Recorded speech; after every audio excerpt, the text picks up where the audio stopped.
আজ আমরা একটি ছোট কিন্তু অত্যন্ত গুরুত্বপূর্ণ কাজের কথা বলবো। অনেক সময় রাস্তার পাশে থাকা মাইল ফলক বা কিলোমিটার নির্দেশনাগুলো ধুলো, ময়লা, শ্যাওলা কিংবা অবহেলার কারণে অপরিষ্কার হয়ে যায়।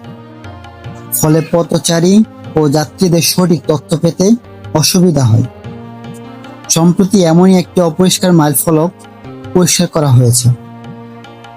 কাজটি হয়তো দেখতে খুবই ছোট মনে হতে পারে, কিন্তু এর গুরুত্ব অনেক বড়।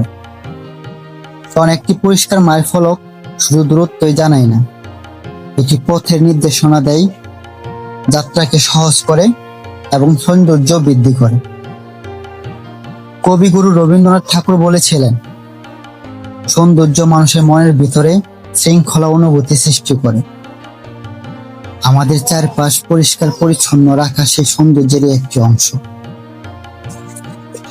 একটি মাইল ফলক পরিষ্কার করার মাধ্যমে শুধু একটি চিহ্ন পরিষ্কার করা হয়নি, বরং দায়িত্ববোধের পরিচয় দেওয়া হয়েছে।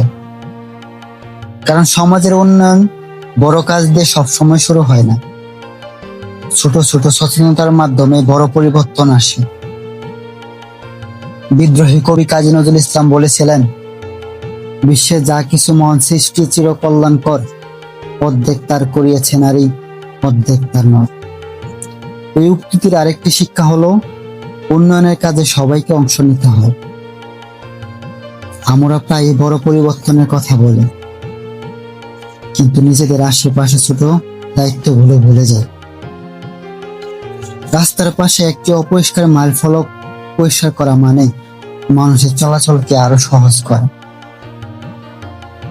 আরেকটি সুন্দর কথা স্মরণ করা যায় কবি জীবনানন্দ দাশ এর ভাবনা থেকে।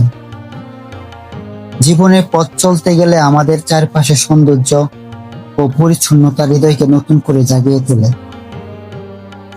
তাই আসুন আমরা প্রত্যেকে নিজের অবস্থান থেকে সচেতন হই, রাস্তা, পরিবেশ, আশেপাশে নির্দেশনা চিহ্ন কিংবা জনসাধারণের ব্যবহার্য স্থান পরিষ্কার রাখি। কারণ পরিচ্ছন্ন পরিবেশ শুধু চোখের প্রশান্তি নয়, একটি দায়িত্বশীল নাগরিকদের পরিচয়। একটি ছোট উদ্যোগ, একটি ছোট পরিবর্তন, সেখান থেকে শুরু হতে পারে বড় কিছু। সকলকে ধন্যবাদ। ভিডিওটি শেয়ার দিয়ে আমাদেরকে উৎসাহিত করবেন, এটাই আপনাদের কাছে চাওয়া। আর কমেন্টে জানিয়ে দিবেন ভালুকা উপজেলার মধ্যে